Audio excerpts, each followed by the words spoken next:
Esto es América Noticias y estos los titulares que marcan la jornada de hoy. Irán bajo fuego. Estados Unidos e Israel aseguran que dominan el cielo iraní y hunden un buque de guerra. Tenemos todos los detalles. El conflicto ya provoca un choque entre aliados. Donald Trump rompe relaciones comerciales con España en medio de la crisis por Irán. Mientras tanto, en Miami, 6 cubanos acusados de tráfico de migrantes enfrentan cargos por secuestro, tortura y extorsión que podrían llevarlos a cadena perpetua. Les contamos. Y Trump mueve fichas en Cuba y el futuro de Díaz-Canel comienza a tambalearse. ¿Qué está pasando? Además, Miguel Cosío, de La Resistencia, conversa con el vocero de las Fuerzas Armadas de Israel y analiza el momento crítico que vive Medio Oriente. Camilo Egaña, de Panorama al Día, revela información clave junto a un militar de las Fuerzas Armadas de Estados Unidos sobre los próximos pasos de Washington e Israel. Y Sandra Peebles, de La Habana en Miami, trae nuevos detalles sobre la captura de 11 panameños en Cuba. Información confiable y al momento, aquí en América Noticias. Comenzamos. La guerra en Medio Oriente entra en una fase cada vez más peligrosa. Estados Unidos e Israel aseguran que ya controlan casi todo el espacio aéreo de Irán, una afirmación que refleja la magnitud de la ofensiva militar que se desarrolla en estos momentos sobre territorio iraní. Según representantes israelíes ante la ONU, la superioridad aérea sobre Irán ya es prácticamente total y en los próximos días podría ser absoluta. Esto significa que aviones de combate y bombarderos de la coalición pueden operar sobre el país prácticamente sin oposición, golpeando instalaciones militares, lanzadores de misiles y centros estratégicos del régimen iraní. Desde el inicio de la ofensiva, Israel ha lanzado miles de ataques aéreos contra objetivos dentro de Irán, en lo que ya se considera una de las campañas militares más intensas en la historia reciente de la región. Pero la guerra no solo se libra en el aire, también se está peleando en el mar. En una operación que ha dado la vuelta al mundo, un submarino de la Marina de Estados Unidos hundió la fragata iraní Iris Dena en el Océano Índico utilizando un torpedo. Se trata de la primera vez desde la Segunda Guerra Mundial que un submarino estadounidense destruye un barco enemigo con este tipo de ataque. El impacto fue devastador. La nave iraní se hundió frente a las costas de Sri Lanka. Al menos 80 tripulantes habrían muerto y decenas más permanecen desaparecidos mientras continúan las operaciones de rescate. Este golpe representa un duro revés para la Marina iraní. De acuerdo con fuentes militares estadounidenses, varias embarcaciones de guerra de Irán ya han sido destruidas desde que comenzó el conflicto, en un intento por debilitar su capacidad naval y evitar ataques contra fuerzas aliadas o rutas marítimas estratégicas. Mientras tanto, el conflicto sigue expandiéndose por toda la región. Irán ha respondido con misiles contra Israel y posiciones estadounidenses, y el enfrentamiento ya se extiende a países vecinos como el Líbano, donde grupos aliados de Teherán también han lanzado ataques. La tensión global es máxima. El estrecho de Hormuz, por donde pasa gran parte del petróleo del mundo, se encuentra bajo presión militar, mientras mercados internacionales, gobiernos y ejércitos observan con preocupación la posibilidad de una guerra mucho más amplia. Por ahora, lo que queda claro es que el conflicto entre Estados Unidos, Israel e Irán ya no es una amenaza, es una guerra abierta que sigue escalando minuto a minuto. Seguiremos informando. Soy Camilo Lavastilla para América Noticias. Nueva sacudida internacional. El presidente Donald Trump anunció la ruptura de relaciones comerciales con España en medio de la creciente tensión por el conflicto con Irán. La decisión llega tras fuertes desacuerdos con el gobierno del primer ministro Pedro Sánchez, quien no respaldó completamente la estrategia militar estadounidense y se negó a aumentar el gasto en defensa al 5% del PIB, como exige Washington dentro de la OTAN. El anuncio se produjo en la Casa Blanca durante un encuentro con el canciller alemán Friedrich Merz. en un contexto de máxima presión diplomática. Pero algunos europeos, como España, han sido terribles. De hecho, le dije a Scott que cortara toda relación con España. España, en primer lugar, empezó cuando todas las naciones europeas, a petición mía, pagaron el 5%, lo cual deberían estar haciendo. Y todo el mundo estaba entusiasmado, Alemania. Todo el mundo. Pero España no lo hizo. Y ahora España, de hecho, ha dicho que no podemos usar sus bases. Y eso es todo. No queremos nada. Podríamos usar su base si quisiéramos. Podríamos simplemente volar y usarla. Nadie nos va a decir que no la usemos. Pero no tenemos por qué hacerlo, pero fueron hostiles. Así que le dije que no queríamos. España no tiene absolutamente nada que necesitemos, salvo gente excelente. Uno de los puntos más sensibles es el uso de bases militares estadounidenses en territorio español, como la Base Naval de Rota y la Base Aérea de Morón, fundamentales para operaciones en el Mediterráneo y Medio Oriente. España ha insistido en que cualquier acción debe ajustarse a los acuerdos bilaterales y al derecho internacional. La posición del Gobierno de España ante esta coyuntura es clara y consistente. Es la misma que hemos mantenido en Ucrania o también en Gaza. En primer lugar, no a la quiebra de un derecho internacional que nos protege a todos, especialmente a los más indefensos, a la población civil. En segundo lugar, no a asumir que el mundo solo puede resolver sus problemas a base de conflictos, de bombas. Y finalmente, no a repetir los errores del pasado. En definitiva, la posición del Gobierno de España se resume en 4 palabras: no a la guerra. Ahora la incertidumbre se centra en el impacto económico. Estados Unidos y España mantienen intercambios comerciales millonarios en sectores como energía, defensa, agricultura y tecnología. Una ruptura de este nivel podría afectar empresas, empleos y relaciones dentro de la Unión Europea. La crisis con Irán ya no solo eleva la tensión militar, ahora también abre un frente comercial y diplomático que podría redefinir el equilibrio entre aliados históricos, informó Camilo Lavastilla para América Noticias. Cubanos acusados de tráfico podrían enfrentar cadena perpetua por secuestro, extorsión y tortura. 6 hombres enfrentan graves cargos federales acusados de integrar una violenta red de tráfico de migrantes cubanos que, según fiscales, operaba entre Cuba, Florida y Luisiana utilizando secuestros, tortura y extorsión para obtener dinero. De acuerdo con documentos de la Corte Federal, los implicados son Osmel Benítez, conocido como El Manco, Víctor Rafael Arcia Alveja, alias Vitico, Víctor Manuel Pérez Cárdenas, Joelis Prada Ramos, alias Bob Marley, Johnny Walter Izaguirre López, conocido como El Mexicano, y José Ángel Marrero Rodríguez. Entre todos se enfrentan cargos por conspiración para secuestrar, secuestro, tráfico de personas, transporte ilegal de extranjeros, trabajo forzado y uso de armas de fuego durante crímenes violentos. Uno de ellos, Víctor Rafael Arcia Alveja, fue declarado culpable por un jurado federal el pasado 20 de febrero y ahora enfrenta una posible condena de cadena perpetua. Otros miembros del grupo ya recibieron sentencias. Benítez fue condenado a 34 años de prisión, Pérez Cárdenas a 17 años y medio e Izaguirre López a 28 años. Según los fiscales, la operación criminal comenzó con el traslado de migrantes cubanos en embarcaciones desde Cayo Coco hasta Key Largo. Una vez en Florida, las víctimas eran llevadas a una casa de seguridad en Miami Gardens, donde comenzaba el verdadero horror. Allí, los acusados exigían $15,000 por persona a familiares y amigos de los migrantes. Para presionar el pago, utilizaban amenazas y violencia extrema. En uno de los casos, a las familias les mostraron un video donde un hombre era golpeado con un machete antes de ser ejecutado a tiros. En otro episodio, una migrante fue obligada a hablar por FaceTime con su madre mientras uno de los acusados le apuntaba con una pistola en la cabeza, advirtiendo que si no pagaban recibirían la cabeza de la joven. Las víctimas también fueron trasladadas a una propiedad agrícola abandonada en el noroeste de Miami-Dade, utilizada para peleas de gallos, donde los acusados grababan escenas de violencia para enviarlas a las familias como forma de presión. Según los investigadores, algunos migrantes incluso fueron sometidos a simulacros de ejecución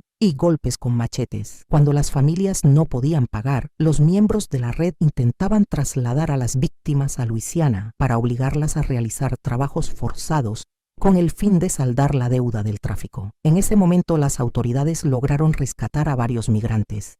El fiscal federal Jason A. Redding Quiñones calificó el caso como una red organizada que operaba mediante secuestros, tortura y terror, y aseguró que quienes se aprovechen de la desesperación de los migrantes para lucrar enfrentarán todo el peso de la ley federal. Son delitos federales violentos, afirmó el fiscal. Seguiremos de cerca el desarrollo de esta noticia. Soy Alejandra Durán para América Noticias. Trump mueve fichas en Cuba. Díaz-Canel estaría en la cuerda floja. La posibilidad de un cambio en la cúpula del poder en Cuba comienza a tomar fuerza en medio de contactos discretos entre Washington y figuras clave del régimen. Según reveló el diario Miami Herald, la administración del presidente Donald Trump estaría presionando para que Miguel Díaz-Canel deje de ser la cara principal del gobierno cubano como parte de una negociación más amplia entre ambos países. Fuentes citadas por el medio aseguran que en Washington consideran que Díaz-Canel podría convertirse en un obstáculo para las reformas económicas y políticas que Estados Unidos quiere ver en la isla. Esa preocupación ya habría sido transmitida a representantes del poder real en Cuba en conversaciones que se desarrollan por canales no oficiales. Lo más llamativo es que el mandatario cubano no estaría participando directamente en esos contactos. Las conversaciones se han realizado entre asesores del secretario de Estado Marco Rubio y Raúl Guillermo Rodríguez Castro, nieto de Raúl Castro y figura cercana al núcleo militar que controla buena parte de la economía cubana. Rodríguez Castro, conocido dentro del círculo de poder como El Cangrejo, está vinculado al conglomerado militar GAESA, que controla gran parte de la economía dolarizada de Cuba, incluidos puertos estratégicos, hoteles y redes de combustible. La administración Trump ha dejado claro que busca cambios profundos en el modelo económico cubano y fuentes cercanas a las conversaciones señalan que se ha planteado un posible alivio gradual de sanciones a cambio de reformas estructurales. En ese contexto, Díaz-Canel es visto como demasiado ideológico y al mismo tiempo con poco poder real para garantizar que cualquier acuerdo se cumpla. Su eventual salida podría convertirse en un gesto político hacia Washington. Sin embargo, expertos advierten que el poder real en Cuba sigue concentrado en la cúpula militar y en el entorno de la familia Castro. Por eso, incluso si Díaz-Canel fuera reemplazado, el verdadero interrogante seguiría siendo el mismo. ¿Cambiaría si el sistema del poder en La Habana? Seguiremos informando. Soy Leticia Grau para América Noticias. La guerra entre Estados Unidos e Irán ya deja sus primeras bajas estadounidenses. El Pentágono confirmó la identidad de varios militares que murieron en un ataque con drones atribuido a Irán contra una instalación militar en Kuwait. El ataque impactó una base utilizada por fuerzas estadounidenses para operaciones logísticas en la región. Según el Departamento de Defensa, al menos 6 soldados murieron y 18 más resultaron heridos, algunos de ellos de gravedad. Entre los fallecidos se encuentran miembros de la Reserva del Ejército de Estados Unidos, pertenecientes a una unidad encargada de apoyo y suministros para las operaciones militares en Medio Oriente. Las autoridades ya identificaron a varios de ellos, entre los que se encuentran el capitán Cody Cork, el sargento de primera clase Noah Tietjens, la sargento de primera clase Nicole Amor y el sargento Declan Cody, de apenas 20 años. El ataque se produjo cuando un dron impactó directamente la instalación militar donde se encontraba el personal estadounidense. Funcionarios del Pentágono advierten que el conflicto podría intensificarse. En los últimos días, Irán ha respondido a los ataques de Estados Unidos e Israel con misiles y drones contra posiciones militares y aliados de Washington en la región. La guerra, que comenzó con operaciones para frenar el programa nuclear iraní, ahora entra en una fase más peligrosa. una en la que Estados Unidos ya comienza a registrar sus primeras pérdidas humanas en el campo de batalla. Seguiremos informando. Soy Camilo Lavastilla para América Noticias. Cuba imputa por terrorismo a los sobrevivientes de la lancha que salió desde Miami. La Fiscalía General de Cuba anunció que 6 hombres detenidos tras el incidente de la lancha rápida que salió desde Florida fueron imputados por el delito de terrorismo y hasta ahora serán procesados bajo ese cargo mientras continúan las investigaciones. Según el comunicado oficial, el caso está en manos del órgano especializado en delitos contra la seguridad del Estado del Ministerio del Interior. Los detenidos permanecen bajo prisión provisional mientras avanza el proceso penal. Las autoridades cubanas identificaron a los imputados como Cristian Ernesto Acosta Guevara, Conrado Galindo Cerrior, José Manuel Rodríguez Castelló, Leordán Cruz Gómez, Amijail Sánchez González y Roberto Álvarez Ávila. Todos ellos son sobrevivientes del enfrentamiento armado ocurrido el pasado 25 de febrero en la costa norte de la provincia de Villa Clara, cuando una lancha rápida que habría salido desde Florida fue interceptada por tropas guardafronteras. De acuerdo con la versión oficial, durante el incidente se produjo un intercambio de disparos en el que murieron 4 de los ocupantes de la embarcación y resultó herido un guardafronteras cubano. Los 6 sobrevivientes también sufrieron heridas y fueron detenidos en el lugar. Mandos militares del régimen aseguraron que el grupo habría salido desde Cayo Marathon en Florida, inicialmente en 2 embarcaciones. Sin embargo, una de ellas habría presentado fallas técnicas durante el trayecto y todos terminaron viajando en una sola lancha de aproximadamente 9 metros. Según el reporte de las autoridades, dentro de la embarcación se encontraron armas y equipamiento militar. Entre lo incautado mencionaron fusiles de distintos calibres, rifles tipo AR-15, una escopeta, 11 pistolas, cuchillos de combate, equipos de comunicación, un dron y más de 12,000 municiones. También se reportó el hallazgo de uniformes de camuflaje, cascos, pasamontañas, herramientas para cortar candados y distintivos vinculados a un movimiento opositor. La narrativa oficial sostiene que el grupo pretendía infiltrarse en el país para provocar desorden público, ejecutar actos violentos y atacar instalaciones militares. Mientras tanto, en Estados Unidos también se abrió una investigación para esclarecer lo ocurrido en un caso que ha generado múltiples interrogantes sobre cómo se desarrolló realmente el incidente en aguas cubanas. Por ahora, los 6 detenidos permanecen bajo custodia en la isla y serán procesados por el delito de terrorismo, uno de los cargos más graves contemplados en el sistema penal cubano. Seguiremos informando. Soy Leticia Grau para América Noticias. Para que estés mejor informado, te dejamos con nuestras noticias en un minuto. Crisis en Cuba. Aeropuertos sin combustible para aviones hasta abril. Las autoridades aeronáuticas de Cuba han prorrogado hasta el 10 de abril el aviso de que no hay combustible Jet A1 disponible en ninguno de los aeropuertos internacionales del país.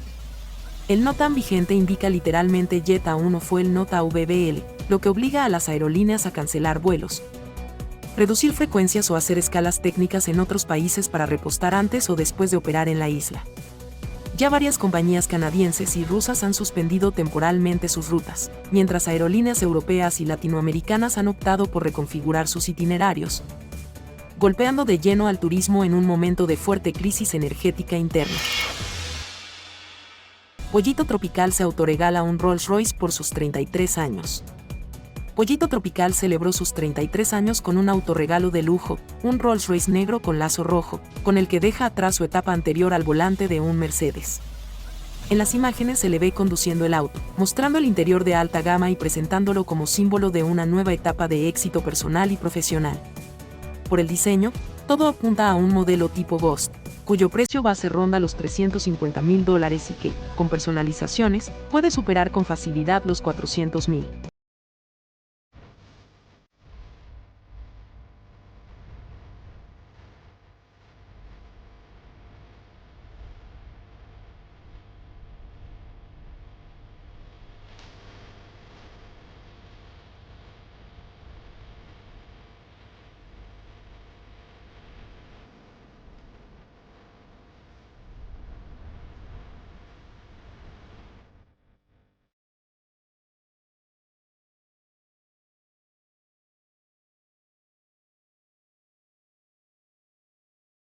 Estamos de regreso en América Noticias junto a La Resistencia con Miguel Cosío. Aquí estamos en La Resistencia.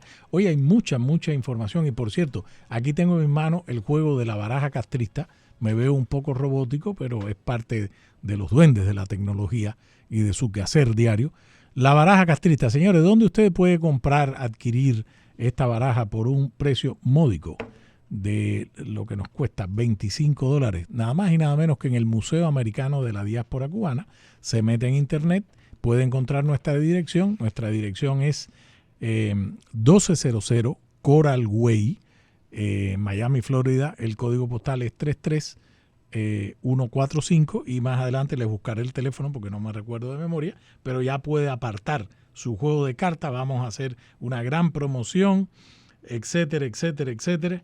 Y tenemos nada más y nada menos que al vocero de la Fuerza de Defensa de Israel, nuestro buen amigo Ronnie Kaplan. La situación en Jerusalén, ¿cómo estás? Es decir, he visto que los sistemas de defensa antimisiles de Israel han, digamos, eliminado, si no el 100%, la mayoría de los ataques que hasta hace bastante rato, porque yo no creo que ya Irán tiene la capacidad de agresión que podía haber tenido antes.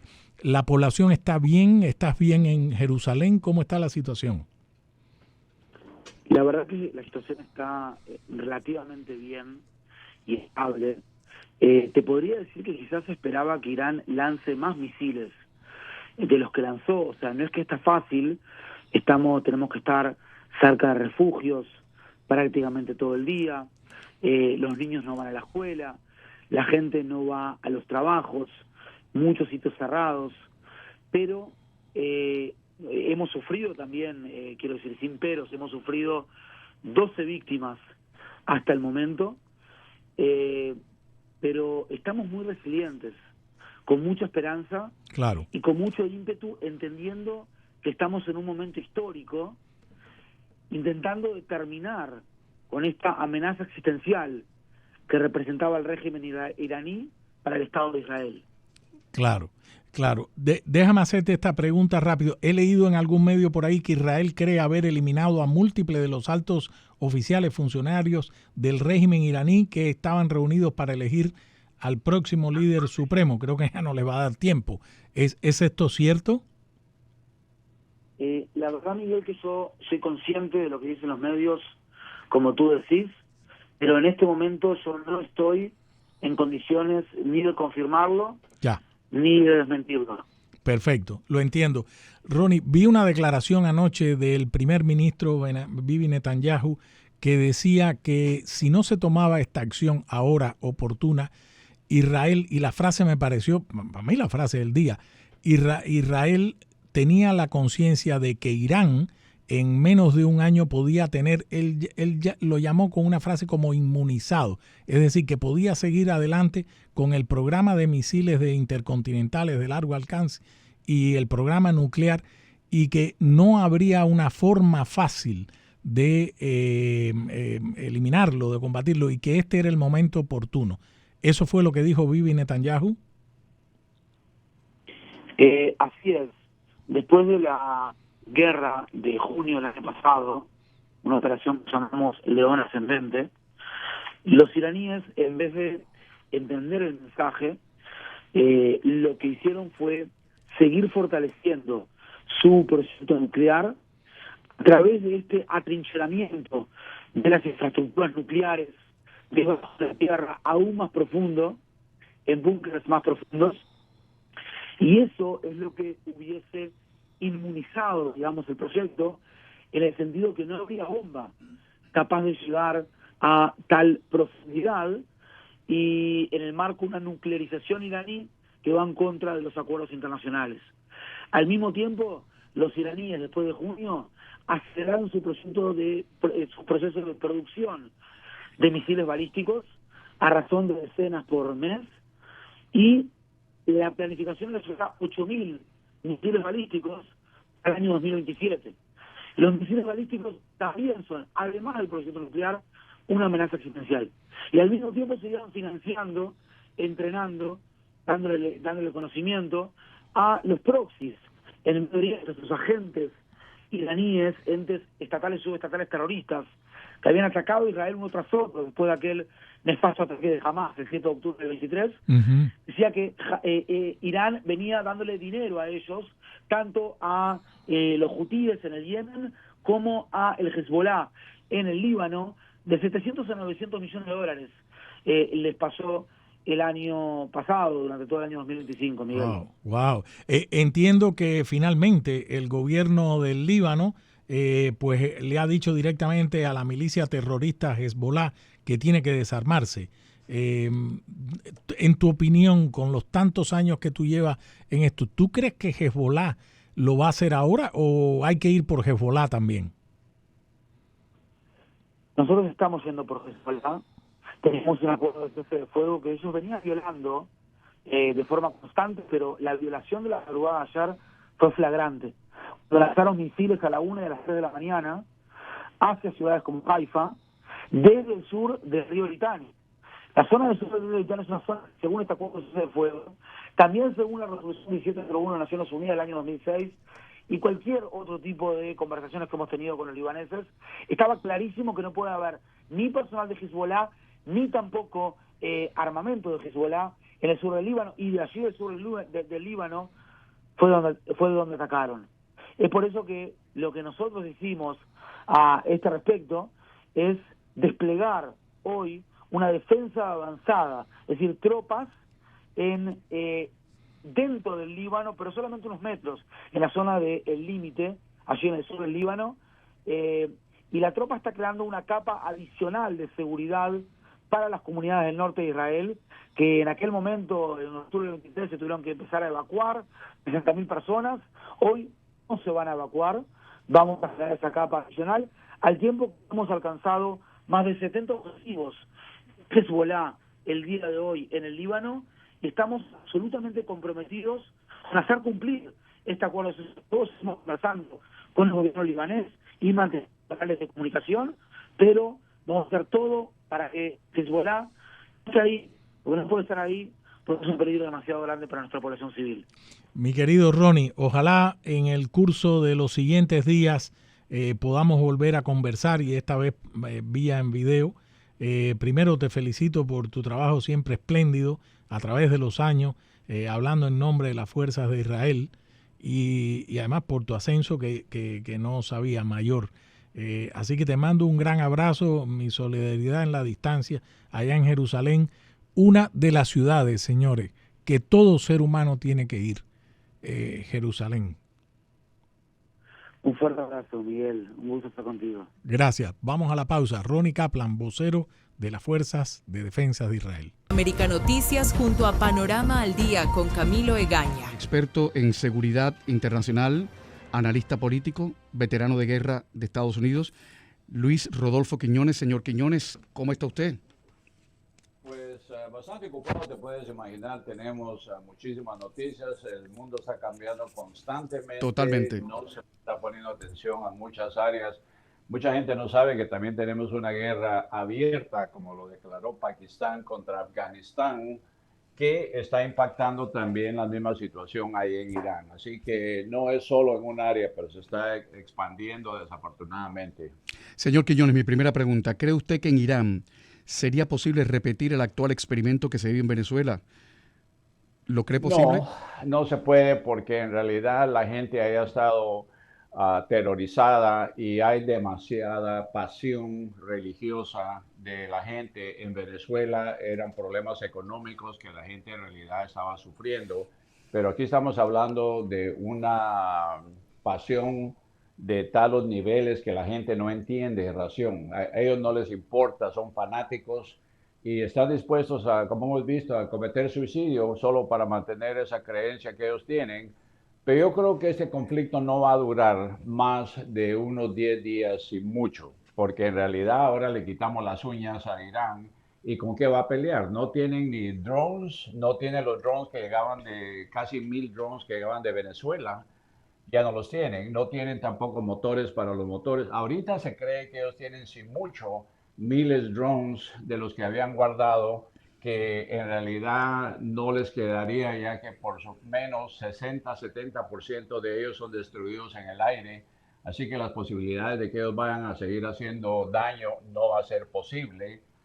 Va a ser una pugna interna entre los que están pro extremismo religioso y los que quieren obedecer al presidente. Ya el presidente dijo que él va a destituir a muchos de los militares porque ellos son los que desobedecieron órdenes del presidente y atacaron a los vecinos que ahora los han arrastrado en una guerra contra ellos. Señor Quiñones, hablando del fanatismo religioso, permítame recordar que el Ayatollah Khamenei, que murió en el ataque de Estados Unidos, sigue siendo considerado como uno de los líderes y ahora como uno de los mártires del chiismo. El chiismo, que es la segunda rama más importante del Islam, porque ellos consideran a Alá y a sus descendientes como los líderes y guías espirituales infalibles. Hay unos 170, 190 millones de chiíes en el mundo. ¿Usted cree, como experto de seguridad, que todos esos fanáticos ultrarreligiosos, ultraconservadores, que prácticamente están anclados en la Edad Media, puedan empezar a perpetrar acciones terroristas contra Occidente y especialmente contra Estados Unidos? Precisamente eso es lo que más nos preocupa, porque ahorita ya las aseguradoras le han dicho a las navieras de que el que pase por el estrecho de Hormuz no va a ser cubierto por las cláusulas de seguros, ya que se ha declarado que es una guerra. Por eso es de que vas a ver que no van a seguir pasando más petróleo, lo que significa que va a subir más el petróleo y los otros productos. Y ahora en Pakistán vimos que un grupo de gente trató de entrar a la embajada americana a quemarla. Menos mal que no lograron y mataron a varias docenas de ellos porque estaban con todas que querían quemar. Y tenemos un gran miedo porque dentro de Estados Unidos hay muchísimos. Sabemos que durante el primer año de Biden, cuando estaban abiertas las fronteras, entraron más de 1,000 terroristas que eran buscados en varias partes del mundo. Esto no estamos hablando que eran criminales o personas que venían a buscarse una nueva vida. Eran terroristas buscados activamente. Interpol nos dio a nosotros las fotos. Yo inclusive tuve que publicar varias de esas fotos porque el FBI negaba que habían gente hasta que se dieron cuenta que agarraron a varios de ellos en un pueblecito de Indiana y reconocieron de que sí habían. Ese es el problema que tenemos ahora, de que si tenemos a estos durmientes que han estado callados, han vivido una vida normal, que de repente puedan hacer de las suyas, y vemos de que las fronteras no están seguros. Ellos si pueden entrar cientos de kilos de cocaína a diario, pueden entrar bombas, pueden entrar granadas y munición para hacer destrozos y atacar a la población de Estados Unidos. Oiga, señor Quiñones, ¿por qué el FBI de esa época negaba la entrada de esa gentuza al país? ¿Era por presión de la Casa Blanca de Biden? Creemos que era por eso, porque a ellos no les interesaba aceptar de que en realidad la frontera estaba tan vulnerable de que estaban permitiendo entrar gente criminal. Ellos decían, no, es gente que viene en caravanas a buscarse la vida, pero entre ellos, yo me recuerdo de las fotos que yo tenía el nombre de la persona, la puse en la televisión porque dije, miren señores, esto es un gran problema que estamos viendo.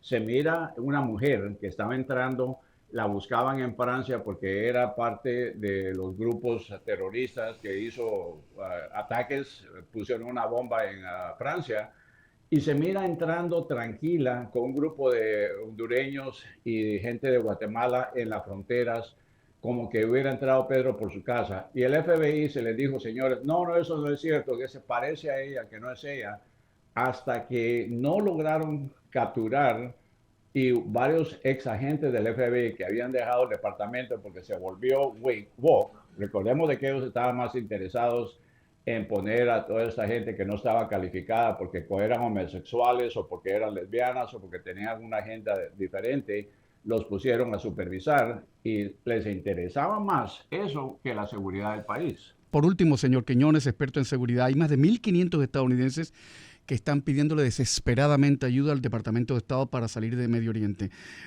Estados Unidos no está controlando el espacio aéreo en estos momentos de Irán, admite el secretario de Estado Marco Rubio, pero ha dicho con todas las palabras que está identificando las formas de ayudar a los estadounidenses para salir de Oriente Medio. Como experto de seguridad, explique la envergadura de lo que significa sacar de corre-corre a 1.500 compatriotas de Irán. Las agencias de inteligencia, especialmente la CIA, ha estado trabajando en un plan para poder identificar y llevar a las personas calladas la boca a través de las fronteras de los vecinos, especialmente de Arabia Saudita, por ejemplo, para que no haya muchas bullas. Llevar un avión y tratar de sacarlos abiertamente sería un gran error. Entonces están haciendo grupos de 10, 12 personas donde se puedan transportar en camionetas o en camiones que pasan desapercibidos, ya que la mayoría de gente está, y se van a usar ciertas técnicas para tratar de asustar a la gente. Si envías un drone o que pasen un par de aviones, la gente no va a estar viendo si viene un auto o el otro. Hay ciertas maniobras que estamos haciendo para tratar de sacarlos de ahí. Si hubieran sido 15,000 o 20,000 personas, sería mucho más problemático. Gracias a Dios de que mucha gente escuchó los avisos y salieron antes de que esto lograra explotar. Mucha gente de los Emiratos, hay latinos que están ahorita en los Emiratos Árabes. Hoy precisamente estuve platicando con una persona que está en Dubái, que estaba en pánico, y le dije, mira, tranquilízate. Ellos no tienen la capacidad ahorita para seguir atacando Dubái, y ustedes pueden causar más problemas en el pánico. Tranquilos, no anden por la calle, porque el problema es de que si interceptan un misil, todo el escombro que cae, eso es lo que ha matado más gente que un tiro directo. Así que quédense en sus casas. Si tienen que ir a comprar algo de emergencia, vayan, pero quédense, ya que el gobierno les dijo que ustedes se pueden quedar en sus casas, que no les entre pánico. Pero yo te aseguro que vas a ver ahorita, va a empezar a bajar el sistema, todas las hostilidades, y que en 10 días habrán que un ataque por aquí para allá, más que todo un loco que decidió ir a tomar venganza, pero ya no va a ser lo que hemos visto en los últimos 48 horas. Que tenga usted boca santa, Luis Quiñones. Muchísimas gracias por haber estado en el programa. Cuídese mucho. Estamos de regreso en América Noticias y La Habana en Miami con Sandra Peebles. Bueno, estamos de regreso con Sandra Peebles y con Lieter Ledesma en La Habana en Miami. Estábamos hablando de nos quedamos con un meme que íbamos a sacar. Unos temas de lo más bonito. Bueno, sí, exacto, porque estábamos hablando de que Cuba, la verdad que Raúl Castro, al menos la gente de la cúpula, no sé si él parece que está bastante con la cabecita bien, ¿no? Pero bueno, deben estar preocupados porque la verdad que cayó Maduro, cayó el Mencho, cayó el Ayatollah, y todos dicen que sigue Cuba después de todo esto. Es más, que yo por aquí tenía una noticia que hablaba sobre eso, que el gobierno cubano ordena la demolición. No, esto no. Autoridades cubanas detienen a los panameños. Vamos a hablar de eso. Pero bueno, saben que ellos están en la mira, porque Estados Unidos se lo ha dicho. Y aquí tenía yo una noticia que ahora se me desaparece, porque las desaparezco fácil, que decía que Estados Unidos sigue. No te creas que Estados Unidos está tan entretenido con Irán, también están con la presión sobre Cuba. Así que bueno, pero tú me tienes otra noticia. Sí, queríamos hablar precisamente de que el régimen cubano ha anunciado la captura y el desmantelamiento de una banda de 10 panameños que supuestamente tenían planes de realizar acciones subversivas. Les han llamado así desde Cuba. Es curioso que la noticia sale ayer, pero sale con fecha del 28 de febrero. O sea, ellos dan la noticia ayer, 2 de marzo, pero realmente pasó el sábado. Fueron capturados el 28 de febrero. O sea, que son 10 igual que los otros 10 que vinieron de Estados Unidos. Ahí está. O sea, de 10 por 10 ellos pretenden que todo el mundo va a creer que alguien va a ir a invadir a Cuba de 10 por 10. Ok. Ahí está. ¿Y estos panameños son panameños o cubanos de Panamá? Son panameños. Según el comunicado oficial del Ministerio del Interior, del MININ, en Cuba, de la policía, estos panameños habrían ingresado a Cuba con el supuesto propósito de hacer carteles, de escribir letreros públicos con mensajes críticos al régimen. Y bueno, después de cumplir esta tarea, iban a regresar a Panamá, donde recibirían entre $1,000 y $1,500 cada uno. Entonces, esta red ha sido desmantelada. En primera instancia no hubo ninguna narrativa oficial por parte del gobierno de Panamá. Ayer salió finalmente un comunicado que, si me permites, lo leo. Por favor, aquí está. Adelante. Dice: el gobierno de la República de Panamá informa que ha recibido confirmación de nuestra embajada en la República de Cuba sobre la detención en La Habana de un grupo de ciudadanos panameños. Desde el primer momento, a través de nuestra representación diplomática, se han realizado gestiones formales ante el Ministerio de Relaciones Exteriores de Cuba para conocer la situación jurídica de nuestros connacionales, garantizar su integridad física y asegurar el pleno respeto a sus derechos conforme al derecho internacional y la legislación vigente. De acuerdo con la información preliminar proporcionada por las autoridades cubanas, el caso se encuentra en etapa inicial de investigación y será remitido a las instancias fiscales correspondientes. Panamá ha solicitado acceso consular continuo y garantías procesales. Ojo con esto. El gobierno A ver, Bandera, ¿qué es lo que significa esa garantía procesal? Garantías procesales en Cuba son inexistentes porque ellos son juez y parte. Claro. Además, mira la acusación. Fueron a pintar letreros. Sí. Y eso es un acto subversivo de o sea, me parece tan lejano, tan como que arcaico. Arcaico. Es creado, esa narrativa es Sí. creada por alguien que no tiene una visión real de lo que es el mundo hoy en día. Incluso pudiéramos llamar a Cuba a ver cómo los cubanos de a pie Vamos. pueden teléfono? percibir Lo saben. estas noticias. Porque lo están anunciando por Sí, televisión. lo anunciaron en el noticiero. Ya tú sabes, el noticiero. En Cuba hay 3 canales. 4. Pero además que nadie lo está viendo porque los apagones están en un 64%.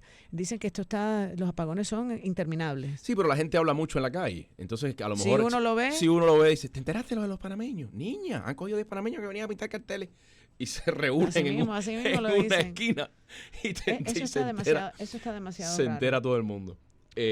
Bueno, pero tenemos más noticias. Esta era la que estaba buscando cuando te decía que esto continúa en la presión sobre Cuba. Este es Lindsey Graham. Él es un senador estadounidense y él, esto fue muy reciente, afirmó que después de lo que pasó en Israel, después de lo que pasó en Irán, el gobierno de La Habana podría enfrentar presión adicional de Washington y describió al régimen cubano como uno cuya vida está contada, agregando que Cuba es el siguiente.